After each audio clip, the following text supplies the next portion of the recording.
সম্মানিত ভিউয়ার্স, আরও একবার স্বাগতম আপনাকে নিষিদ্ধ মন্ত্র চ্যানেলে। আমাদের আজকের আলোচনার বিষয় শত্রুর হাত থেকে কিভাবে আমরা রক্ষা পাব এবং শত্রুকে কিভাবে আমরা শায়েস্তা করব।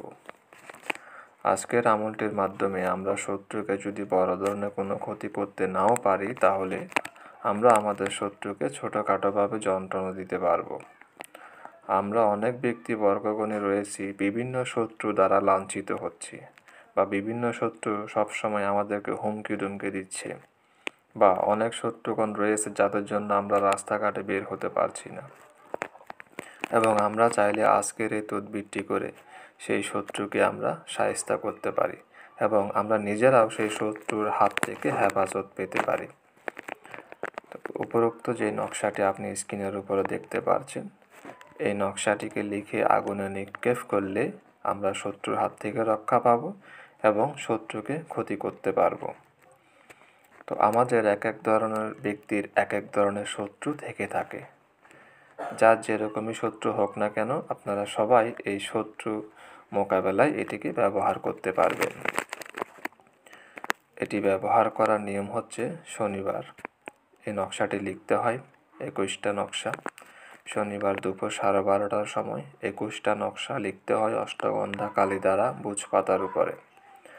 এবং শত্রুর চুল অথবা শত্রুর নখ অথবা শত্রুর গায়ের কাপড় অথবা শত্রু হেঁটে গিয়েছে ওই স্থানের বালু, এই বিষয়গুলো থেকে যেই কোনো একটা জিনিস সংগ্রহ করে নিতে হবে। পায়ের নখ, মাথার চুল, পরনের কাপড় অথবা পায়ের নিচের মাটি।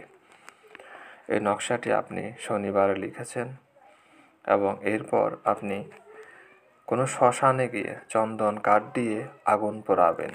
কোনো শ্মশানে গিয়ে চন্দন কাঠ দিয়ে আগুন পোড়াবেন, অর্থাৎ আগুন জ্বালাবেন।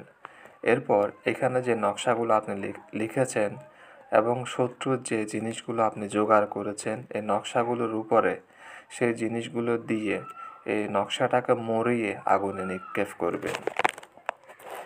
এভাবে 3 থেকে 4 দিন যদি আপনি করতে পারেন, শত্রুর শরীরে জ্বালা পোড়া হয়ে যাবে এবং মানুষের গায়ে যেমন গরম পানি পড়লে ঠোসা ফুটে যায়, গরম সেঁক লাগলে গায়ে চামড়া ফুটে যায়, ঠিক ওই শত্রুরও ওরকম পরিস্থিতি হয়ে যাবে যদি আপনি এভাবে এই তদবিরটিকে ব্যবহার করেন।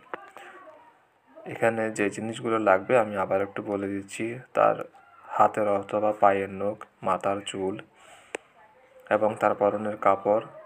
যদি এই 3টার কোনোটাই জোগাড় করা না হয়, তাহলে সে যে রাস্তায় দাঁড়িয়েছে বা যে রাস্তা দিয়ে হেঁটেছে ওই রকম রাস্তার ধুলোবালু ওই নকশাটার মধ্যে দিয়ে ওই নকশাটাকে আগুনে নিক্ষেপ করতে হবে।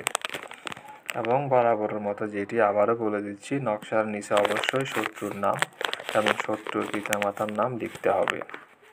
এবং এই নকশাগুলো আগুনে নিক্ষেপ করার আগে অবশ্যই জাগ্রত মন্ত্র দিয়ে নকশাগুলোকে জাগ্রত করে নেবেন, যেটিকে সবসময় বলে থাকি প্রাণ প্রতিষ্ঠা। আর প্রাণ প্রতিষ্ঠা এবং জাগ্রত না হলে তাবিজে কখনোই রেজাল্ট দিবে না।